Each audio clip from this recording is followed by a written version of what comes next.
C'est aussi pour ça que je suis reconnaissante à EWAG, parce que dès le début, ils m'ont accompagnée et il n'y avait rien qui pouvait laisser penser que ce projet deviendrait ce qu'il est devenu. Les Summer Games, au début, personne n'y croyait. Et moi, j'ai dit oui, je vais le faire. Et je vais tous vous montrer que je peux le faire et que ça va marcher.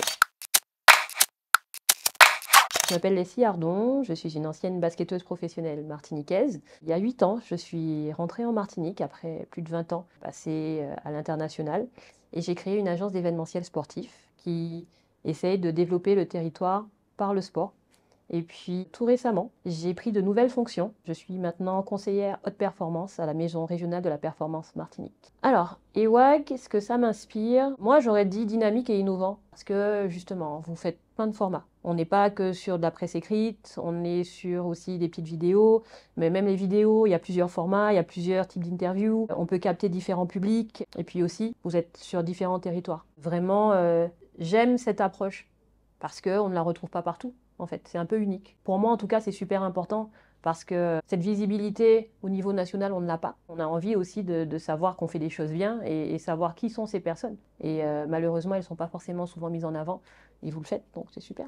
C'est vraiment important de à la fois transmettre et de montrer en fait qu'on s'engage. Et vous, vous êtes vraiment dans cette dynamique. Et c'est ça qui est top. C'est vrai que le projet, donc les Martinique Summer Games sur lequel on a collaboré, quand je suis arrivée, j'avais pas de vision. La communication, c'était clairement pas mon point fort. J'ai vécu pendant plus de 20 ans hors du département, je rentrais qu'en vacances. Donc j'avais pas forcément une idée préconçue de ce que vous étiez ou ce que vous faisiez. J'ai rencontré le directeur du développement qui m'a donné sa vision. Et là, je me suis dit, ah ouais, on est à un autre niveau là. Et ce que j'ai apprécié, c'est la bienveillance. La collaboration m'a vraiment permis de prendre de la hauteur. Ça m'a permis de comprendre un peu comment l'écosystème fonctionnait. Et vous m'avez, entre guillemets, prise par la main. Et là-dessus, vous m'avez fait grandir. Très clairement, le fait d'apparaître dans le Mading Mag et sur vos capsules vidéo aussi, ça m'a amené beaucoup de visibilité. Ça m'a ouvert des portes sur des partenariats pour mes Summer Games. Et c'est vraiment ce que je recherchais initialement. Pour ça, je dis merci, parce que j'aurais pu encore continuer à être en sous-marin sans que personne me voie. Les valeurs communes qui ont résonné, pour moi, c'est l'engagement, parce que vous êtes à fond dans ce que vous faites, vous n'y allez pas à moitié, vous vous positionnez là où on ne vous attend pas. Et en fait, dans ce que j'ai fait jusqu'à présent, c'est la même chose. J'aime bien être là où on ne m'attend pas. Si on regarde un petit peu dans mon parcours professionnel, rien ne me prédisposait, après avoir fait du sport à haut niveau, de me positionner sur une agence événementielle. En général, les sportifs vont devenir entraîneurs. C'est un peu cliché. Si on m'avait dit, quand j'ai débuté, que maintenant je m'occuperais du parcours de la flamme olympique en Martinique, voilà, j'y aurais pas non plus cru. Je ne suis pas forcément là où on m'attend, mais le but, c'est aussi de surprendre et d'exceller. Donc, un peu pour faire le parallèle avec vous. Et c'est ça qui est intéressant. Je dirais également l'éthique de travail, parce que vous mettez vraiment en place les choses de façon carrée, il y a vraiment une équipe tout autour. Et puis, cette ambition de toujours aller plus haut, plus loin, et pas juste se contenter de rester sur vos acquis, en fait. Chaque année, vous apportez de nouveaux concepts. Ça évolue. Il y a toujours de nouvelles choses, c'est toujours dynamique, c'est toujours rafraîchissant. C'est ce qui me plaît. Je regarde souvent ce que j'ai fait sur des vidéos et des photos, je me dis « Ah ouais, j'ai fait ça, c'était bien ça, c'est pas mal ».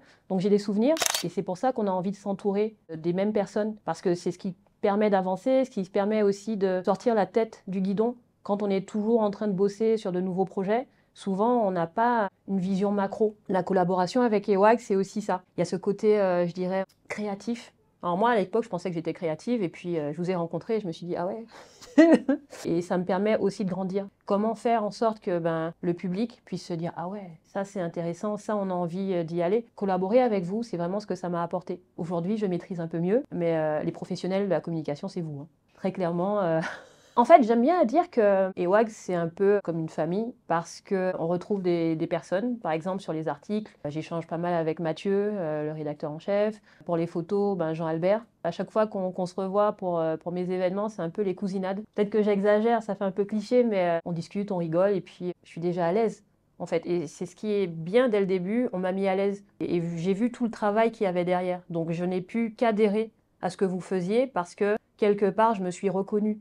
Cette attention aux détails, l'envie de vraiment faire en sorte que tout soit bien carré et que la personne avec qui vous collaboriez soit dans les meilleures conditions possibles pour fournir le meilleur article possible ou la meilleure vidéo possible. Au final, il y a cet esprit d'équipe qui est vraiment prégnant et c'est ça qui fait que ça fonctionne à mon avis. Et c'est pour ça également que j'aime cette collaboration avec EWAG parce qu'on se tire vers le haut l'un l'autre.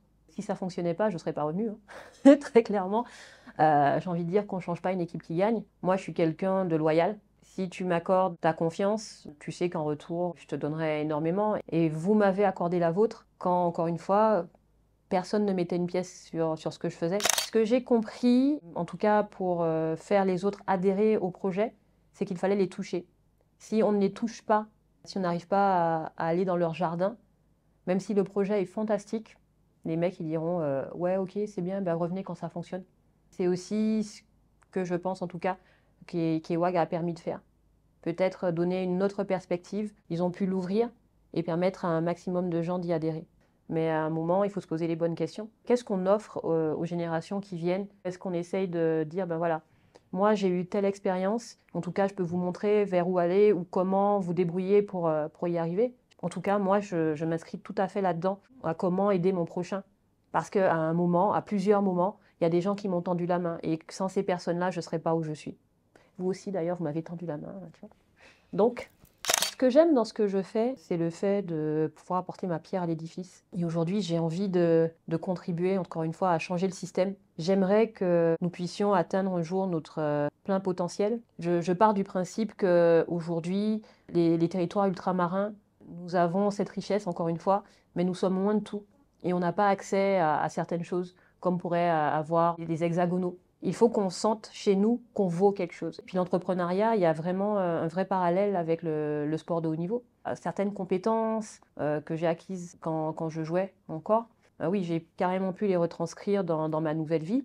Je pense que maintenant, avec le recul, quand je vois tout ce que j'ai fait, je fais, mais j'étais complètement folle. Mais il faut ce petit grain de folie et c'est ce qui fait la différence. Ne pas se fixer de limites, essayer, parce que de toute façon, si on n'essaie pas, on ne sait pas, on ne saura jamais si ça aurait pu marcher ou pas. Si on a un rêve, pourquoi je me limiterais à la vision de l'autre et à ses peurs? À la rigueur, les peurs, c'est juste dans notre tête. C'est juste notre cerveau qui essaie de nous garder dans notre zone de confort et nous protéger.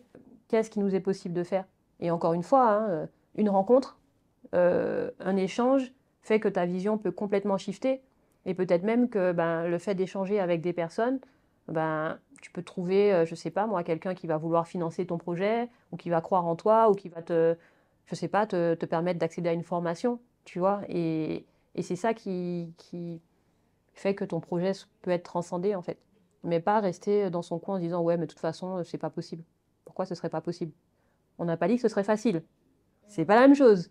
Donc il faut aussi savoir se connaître et savoir ce qu'on est prêt à mettre dans la balance, jusqu'où on est prêt à aller, quels sacrifices on est prêt à faire pour atteindre son objectif. Hein. C'est aussi le sport, ça.